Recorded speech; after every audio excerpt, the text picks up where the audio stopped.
দিলি খাবে না, নেই তা কি করবে? ওরা বোঝে যে আম্মু জোগাড় করতে পারতিস না, তা খাবো কোনটা? মায়ের ভাষা বুঝবে না কেন? ও তো দেখতেই পেতিছে যে আমার নেই, আমার আম্মু আনতেই দেবে। এইভাবে ও যা দেয় তাই দেখায়। যুদ্ধ না করে যাবো কোন? আমার আরেকটা ছেলে এই টুতে পড়তিছে মাদ্রাসায়, তার আমি এই মাদ্রাসা ওই পারে একবারই রেখে আইছি। এই নদী ভাঙনের জন্য যাতায়াত করতে পারে না, তাই কইছি পরীক্ষার কটা দিন ওই বাড়ি থাক, পরীক্ষা শেষ হয়ে গেলে বাড়ি আসবে। বৃহস্পতিবারে বাড়ি আসবে, 8 দিন মানুষের বাড়ি। ওদের কাপড় চোপড় কিভাবে দেন? ওদের কাপড় চোপড় কিনে দেয়, কতদিন পর পর দেন? বছরে 2বার দেয়। ঈদের সময়, ঈদের সময়, এই কুরবানির ঈদি দেয় আর রোজার ঈদি দেয়। এর মধ্যে আর কাপড় চোপড় চায়ও না, দেয়ও নি, জোগাড় করতে পারিনি।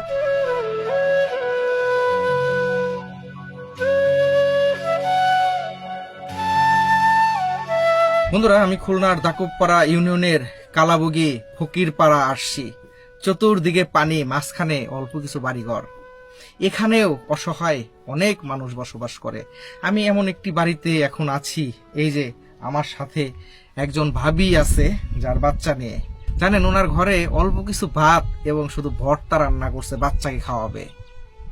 খাওয়ার কিন্তু তেমন কোনো কিছুই নেই। কাজ করতে পারলে খাইতে পারে, কাজ না করতে পারলে খাইতে পারে না। ওনারা জঙ্গলে যায় কাকড়া মাছ ধরার জন্য, সেখানেও কিন্তু জীবনের রিস্ক আছে।